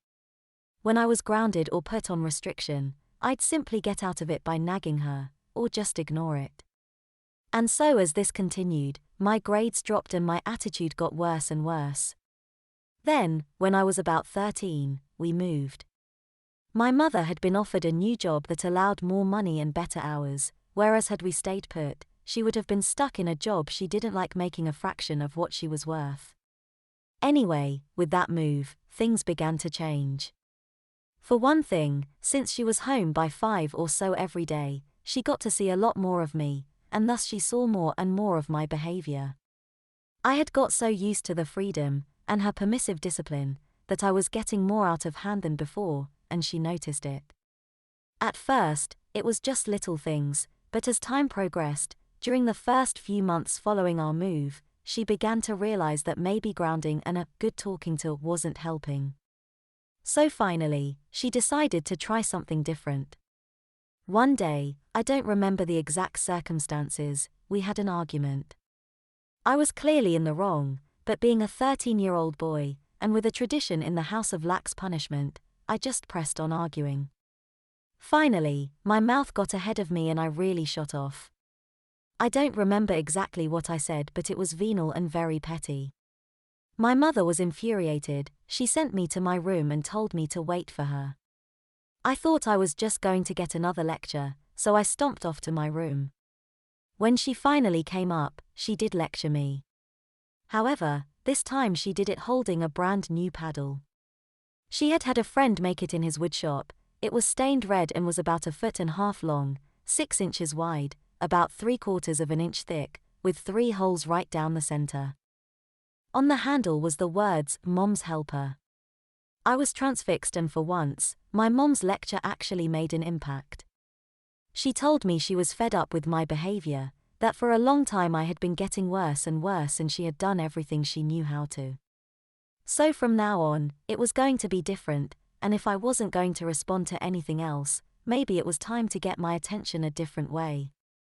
There was to be no more grounding, and the only time she'd waste her breath to lecture would be at times like these. She added that she was sorry it had come to this, but if she couldn't reason with me to behave, she could show me the consequences in a way that I'd remember. She then told me to stand up and turn around. By this time, it was all starting to sink in and I was realizing that for once, I was really in trouble and that there was no way to get out of it. I was told, quite firmly, to bend over my bed while she continued to lecture. When she had finished, she asked me if I understood, and when I said yes, she gave me a light little tap with the paddle to warn me it was about to start. Then I heard her raise the paddle and the first smack hit home. It was a whole new experience for me. It wasn't agonizing, at least at first, but it left a good sting. The paddle was heavy, so the impact was big enough but thin enough to sting with the aid of the holes. She really laid it on, probably 20 smacks. For a woman who had never spanked her offspring before, she really knew what she was doing. Suddenly she stopped, and I thought she was finished. But Mom just asked me if it was sinking in, and when I nodded, she replied, "Good," and added that she was really going to make sure it did. So again, I heard her draw back the paddle and I felt the impact, this time much harder. She was determined that it would be a spanking to remember. By the end of it, I was crying and promising to be good. But most of all, I realized how long I'd really had it coming and that from now on, things were going to be a lot different. And they certainly were. Later that evening, when I'd finally settled down a little and was feeling very contrite, we had a discussion over dinner and Mom explained to me her new system of rules. First, grounding and restriction were cut out of the plan entirely, and from that point on, all misbehavior earned a spanking. There were 2 types of misbehavior, major and minor. Major misbehavior would be things like sneaking out, open defiance or disobedience. Discipline problems at school also counted. Minor things would be almost everything else, mostly things that by themselves would not be important, but because they occurred so much, they were a problem. For major infractions I would get a spanking, that's all there was to it, but minor things got treated a little differently. From then on, she was to keep a small notepad with her at all times, and when I misbehaved, I would get written up. I wouldn't be told that things were being written down, so I just had to be as good as I could. At the end of the week, she'd review the list and for each thing on it. Well, the week went by much as usual. I was careful to be polite and respectful, but then again, old habits are hard to break. So I managed not to get spanked during the week, and by the end, I thought that Saturday was going to be a breeze. I was in for a surprise. Saturday went by okay. My mom was perfectly amiable. We went shopping for some school clothes because August was drawing to an end and school was going to start in a few weeks. But when we got home on Saturday night, my mom reminded me that we had a matter to settle and asked me to go up to my room while she started dinner. So up I went, wondering how my night was going to turn out. She came up after about 30 minutes, with a mom's helper in one hand and a little notebook in the other. So much for being well behaved. It turned out that I had been written up 12 times, including 3 times for backtalk and 4 times over chores. In the first week, I had managed to earn 60 spanks. Also, that meant I would get half that night and half the next morning. Accepting my fate, I turned around to bend over the bed. Once I was bent over the bed, she began the paddling in doses, reading out each infraction and following it with a dose of 5 hard spanks. I started crying after the first 10, and by the end, I was kicking and squirming, knowing I was getting my just desserts. After the 30th spank, she let me cry for a while, but then she sat down and gave me a hug, then let me get redressed so we could eat. After dinner, I had to help with the dishes and then go straight to bed. Mom said we'd be going to the later service at church, so we could take care of my remaining discipline, but that I still needed to get to bed. So I brushed my teeth, got into my pajamas, set my alarm for 7 and got into bed. Needless to say, I slept on my stomach that night. The next morning, when I woke up, I was a lot less sore. When I got downstairs, my mom was already up and she said we'd deal with my punishment after breakfast. So when we were through, we went into the living room, and she told me to go over the arm of the couch. The couch was more comfortable, but it was also taller, which would give her a better shot, and so I got 30 more, in bursts of 5, and by the end, I was even sorrier and vowing to clean up my act. All in all, from my mom's perspective, the results were very satisfactory, although I was distracted from the sermon by my paddled posterior. From then on, I knew that my mom meant business. Please note, we would like to make it very clear, we are totally against the form of discipline described in the articles and accounts being used on minors and non-consenting adults. Although some of these accounts are fictional, and others may be an exaggerated reality, none of them are too far from the truth of what really happened back in those days. If you are enjoying our stories, please do subscribe to this channel. We will be posting many more stories as time goes by. Spanked at Disneyland. It was on a trip to France with my mother. One of the things we were due to do on the trip was spending a whole day at Disneyland Paris. I was very excited about this, as I think most people of my age, at the time, would be. The first few days of our trip went well, but the night before our day at Disneyland, I was so overexcited that Mom had to threaten me with a spanking if I didn't settle down and go to bed. I obeyed, and my bottom escaped a spanking for now. Unfortunately, by morning I was back to being hyper. However, Mom was in a good mood and displayed a lot of patience with me. She packed our backpack with extra clothes and other things we needed, then we went to find the bus which would take us to the resort. I was told to hold Mom's hand all the time since Paris was a big city and I could easily get lost on the way to the bus. At one point, I failed to stop for the red light on a crossing. Fortunately, Mom managed to grab me by the hand and pulled me back. She told me off for being careless about traffic and gave me a hard smack on the seat of my pants. It hurt a lot, but not enough to make me cry. The smack made me settle down and we got on the bus. Upon arrival at Disneyland, the bus driver told my mom the bus would return at 5 to pick us, day visitors, back up. Once again, Mom warned me to stay close so I did not get lost. We had not been at the resort long, however, before I became hyper again. I did stay with Mom as directed but was continually wanting to try this, then that, and I kept dragging her around. Finally, Mom had had enough.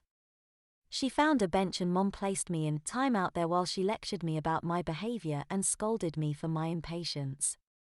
Having calmed me down yet again, she took out a map and had me point out where I wanted to go first. I think it was the Dumbo Carousel, and it was great fun. At noon, just before lunch, we watched the big parade with all the Disney characters. It was amazing. After that, we ate some lunch, and while Mom took a little break, I was allowed to play at the nearby playground. While I was playing there, some of the Disney characters walked past. I wandered off to meet and hug them. So it was that when Mom went to retrieve me from the playground, I was nowhere to be seen. Mom was extremely worried, as you might imagine. She contacted park staff and they put a missing child call out over their walkie-talkie. Just at that moment, and to her immense relief, Mom spotted me. I was with Cinderella. Mom ran over to me, hugged me, but then started to scold me too. After informing security that I had been found, she took me to the restroom, but not to use it for toilet purposes. Once inside the restroom, Mom bent me over one of her legs and spanked me hard with her hand on the seat of my pants. I got about 10 smacks, and this time I did cry. I cried even harder when Mom told me I would also be getting a good smacked bottom at bedtime. I was on my best behavior for the rest of the day, hoping against hope that Mom wouldn't smack my bottom again. However, after dinner, she told me it was bedtime, and once I was in my pajamas, Mom came into my room holding the hairbrush she reserved for my chastisement. Mom told me how scared and worried she had been when she lost me, then with a loving but stern look in her eyes, she told me to bend over her knee. I didn't really have much choice about such things at that age. I lay over her knee obediently and Mom gave me 10 smacks each with her hairbrush. After I had had a little cry, Mom made me decent again and put me into bed. She kissed me on the forehead, told me that she loved me and said I was forgiven. Please note, we would like to make it very clear, we are totally against the form of discipline described in the articles and accounts being used on minors and non-consenting adults. Although some of these accounts are fictional, and others may be an exaggerated reality, none of them are too far from the truth of what really happened back in those days. If you are enjoying our stories, please do subscribe to this channel. We will be posting many more stories as time goes by. The bond of a double spanking. My parents always spanked me soundly whenever they felt it was necessary. I can't remember what age I got my first, but it was well before I started school. Mom would generally spank me hard with her hand. However, sometimes she would take off her slipper and give it to me with that, and sometimes I got her hairbrush. My spankings were always a private affair, with the exception of one occasion. We often met with a friend of my mother's, who also had a daughter. Alice was the same age as me but in every other way my opposite. Even as a child, Alice was always precise, perfect, tidy, obedient and polite. In my mom's eyes, she was the perfect daughter. I just couldn't stand her, in fact, I hated her. Alice didn't do anything against me, but I couldn't stand the constant comparisons my mother made between her and me. The unbearable thing was that despite the fact that I hated her, since my mother was very close to her mother, we happened to hang out very often. Another thing I despised about Alice was that, despite being the same age, she looked older than me. I definitely looked younger than my age while Alice looked appreciably older. She was taller than me, and at this age I was jealous. One Sunday afternoon, like many others, we were in the park.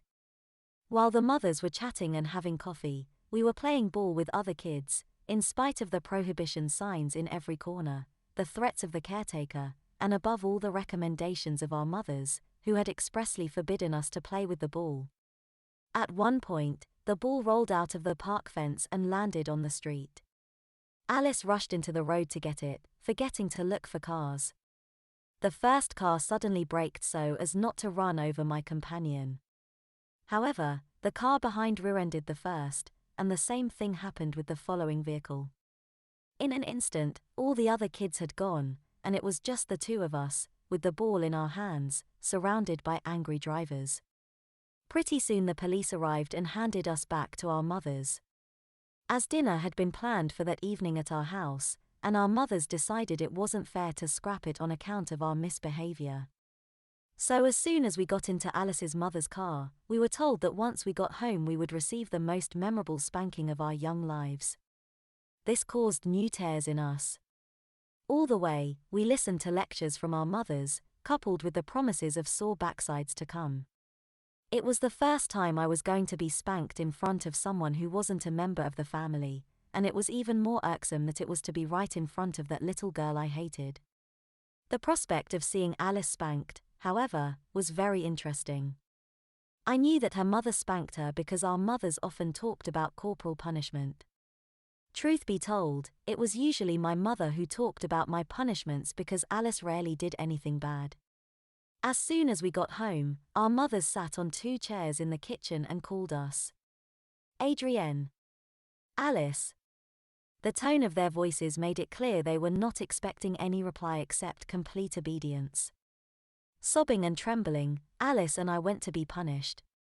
My eyes were full of tears and I dared not look towards the other girl, who I could hear sobbing not far from me. I hadn't reckoned that Mom would spank me in front of Alice and her mom. At home, I was always been spanked, but never in front of anyone. My mom spanked with her right hand, while Alice's was left-handed, so she was lying over her mother's lap the opposite way to mine. With the chairs lined up, we could look at each other if we lifted our heads off the floor. Without further lecturing, the spanking began. That time we were really spanked a lot. We were both screaming loudly.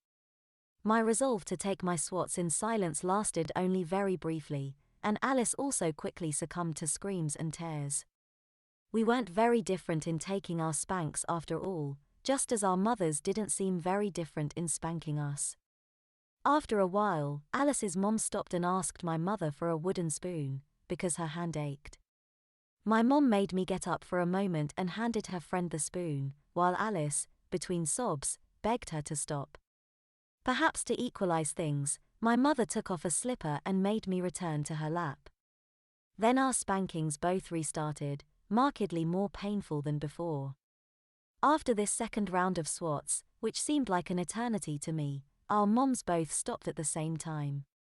As soon as we had calmed down, they made us get up and we were each put in a corner of the kitchen while the mothers cooked. When dinner was ready, we were at last allowed to leave our corners. Then they made us sit at the table to have dinner. They also had the kindness to put a double cushion on our chairs. I ate my meal without taking my eyes off the plate.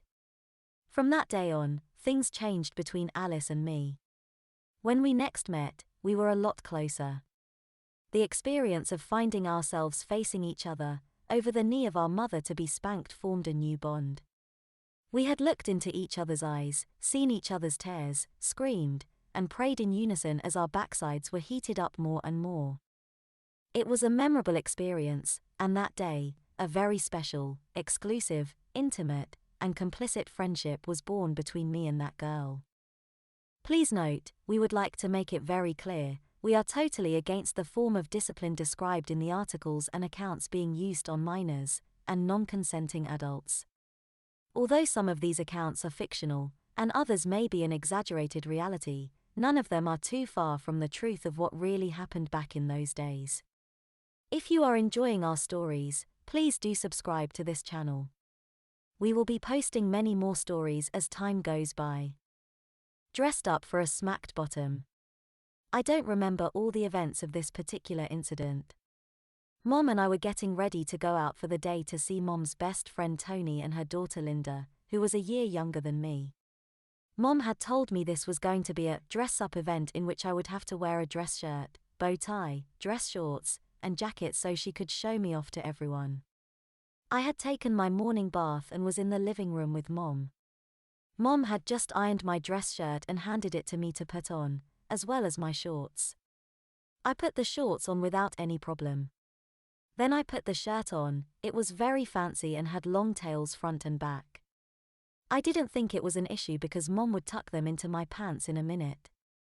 I remember chatting with Mom as she buttoned all the shirt buttons, helped me tuck in the tails then zipped me up. Mom finished by putting on my bow tie. I thought I was ready to go, but then Mom noticed something wrong with my shorts. I thought they looked fine, but Mom was a perfectionist and told me to take them off again. I think they weren't ironed to her expectations. I dropped them to the floor and she picked them up, placing them on the ironing board. Mom told me to get my dress jacket and shoes while she finished ironing my shorts. I really didn't want to wear the jacket and argued with her. Mom wasn't having any of it. She gave me the look and scolded me for arguing and talking back. I sensed that a sore bottom was imminent and I got it into my head that no way was I going to be spanked for this. I immediately ran into my own bedroom and hid in the closet. I was sitting on the closet floor when I heard Mom come into my room. After a few minutes, she walked out again, and I naively thought that this had worked and Mom wouldn't be able to find me. In reality, of course, she knew exactly where I was, and that my spanking could wait a few minutes while she went back to finish ironing my shorts. After a short while, Mom came back into my room, my shorts in her hand. She opened the closet door and saw me sitting there on the floor. I looked up and gave her my best puppy dog look of mute appeal. All she said was, "Eddie, come out now." There was no further place to run, so I had no choice but to obey her. "Why are you hiding in the closet?" she asked. "Because I thought you were going to spank me," I replied. She neither confirmed nor denied this, but it was pretty plain to both of us that a spanking was firmly on the agenda for me.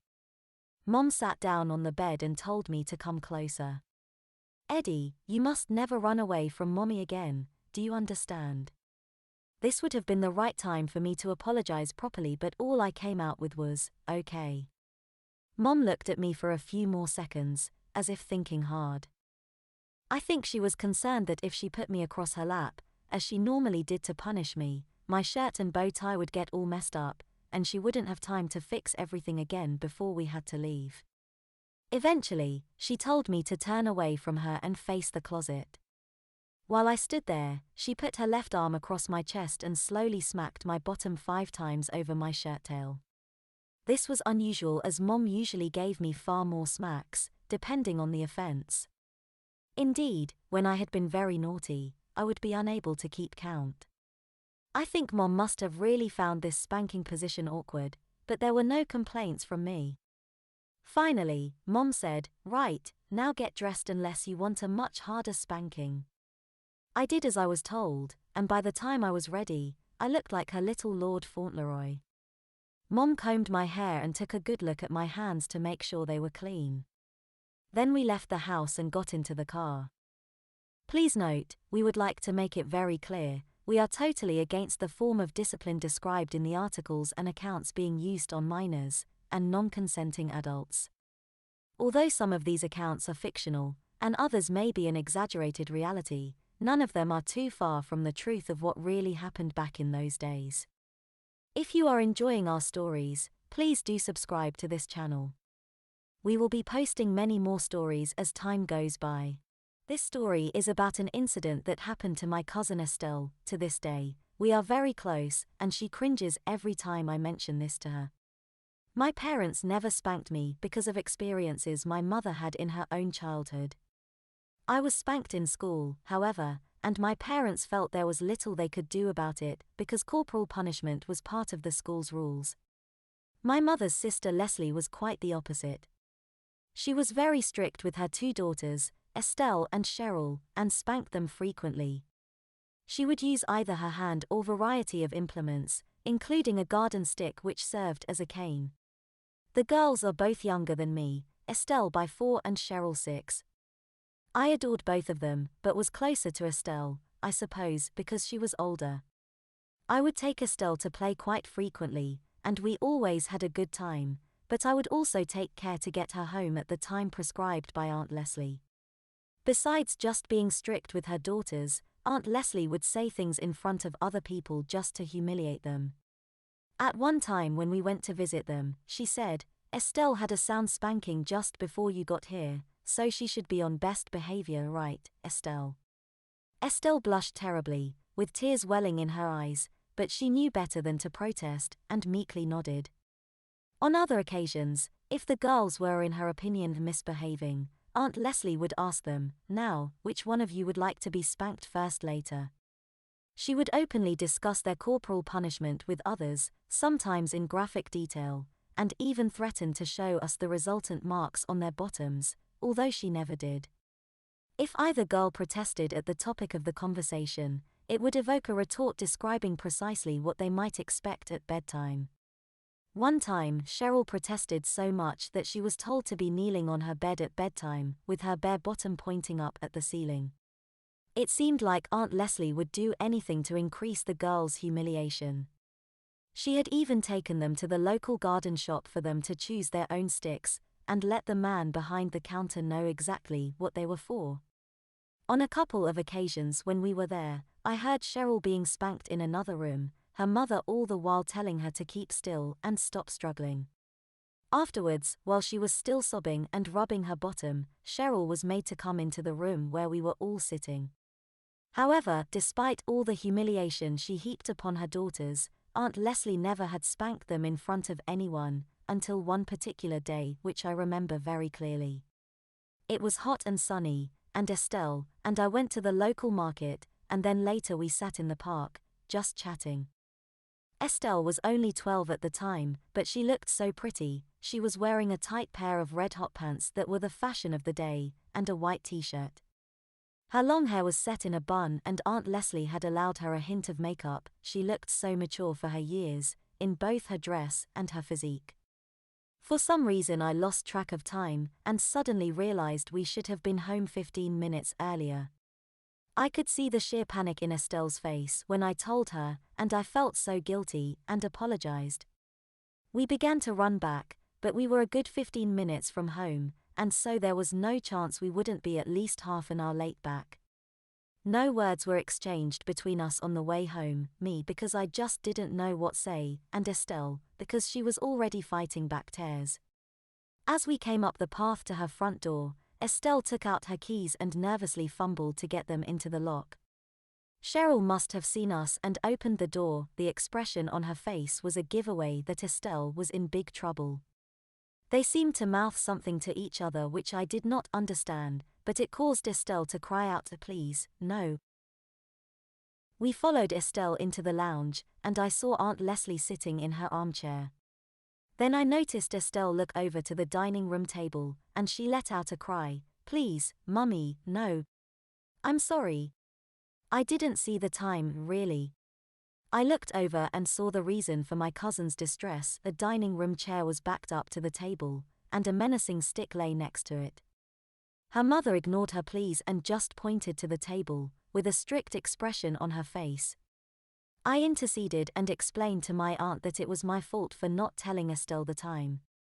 She replied shortly that she was not interested in what I had to say, and that it had been up to Estelle to have asked me what the time was. Cheryl was vigorously shaking her head at me, and I understood she wanted me to be quiet for fear of making the situation even worse, if that was even possible. By now, Estelle had obeyed her mother, and was standing by the dining chair with her hands on her head, trying to hold back her tears. I felt really choked up. Estelle was such a sweet girl, and I couldn't bear to see what was about to happen to her. I made as if to leave the room, but Aunt Leslie told me in no uncertain terms to stay where I was. She told me, "You have caused this, so I think it's only right you see the results of your thoughtlessness." I froze on the spot. My aunt was so authoritative, and again I was concerned about the effect on Estelle's punishment if I was defiant. I watched as Aunt Leslie walked over to her daughter, and put her hands on the waistband of her hot pants. At that point I looked away, not wanting to cause Estelle any more embarrassment than she was about to suffer. When I looked up again, Estelle had clambered onto the chair, and was leaning across the table with her head down, and arms stretched across. Her mother had totally bared her bottom, and it was now poking up over the back of the chair. My breath was taken away. Estelle's bottom was full, and so shapely, its pure whiteness contrasting against the slight tan on the back of her legs from the days of sunshine we were having. Although she had her face away from me, she was facing a mirror, and I could see the tears running down her face.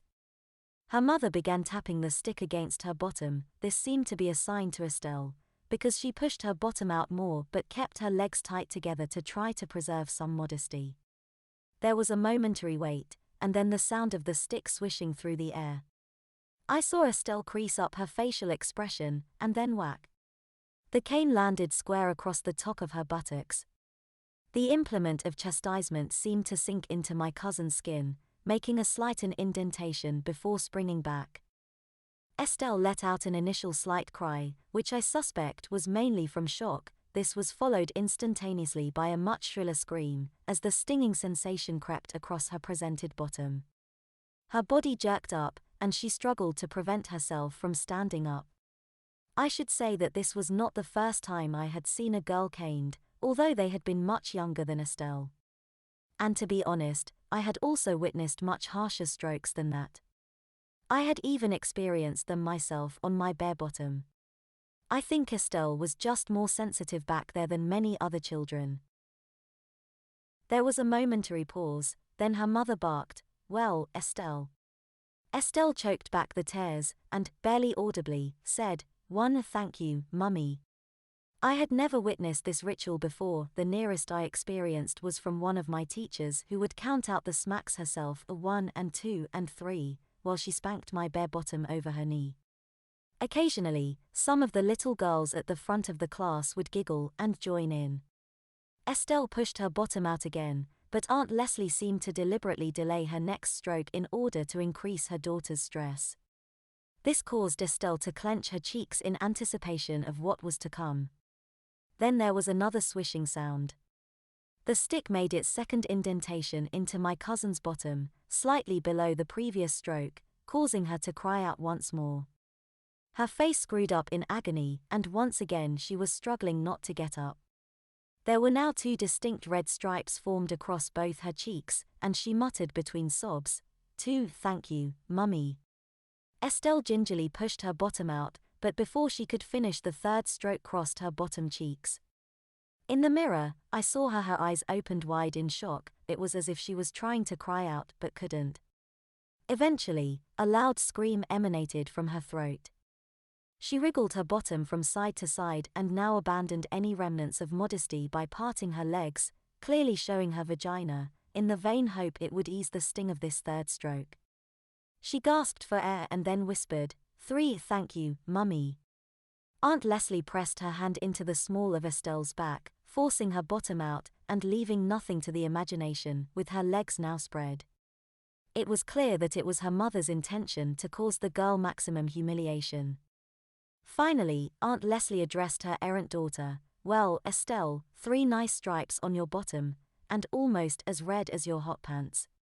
What do you have to say for yourself?" There was a pause whilst Estelle composed herself.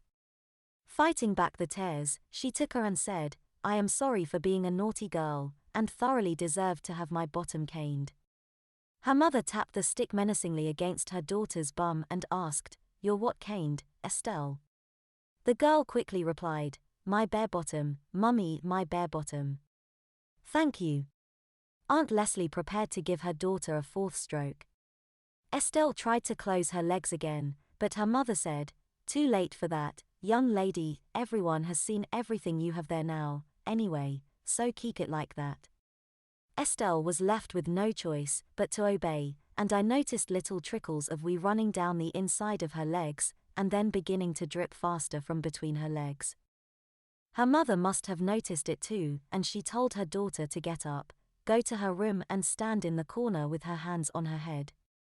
Estelle hopped down and dashed past me. I averted my eyes. When she had gone, Aunt Leslie looked at me and said, "Well, young man, I hope you're sorry about all this." I nodded and left as quickly as I could, in case my aunt suddenly had the idea to cane me too.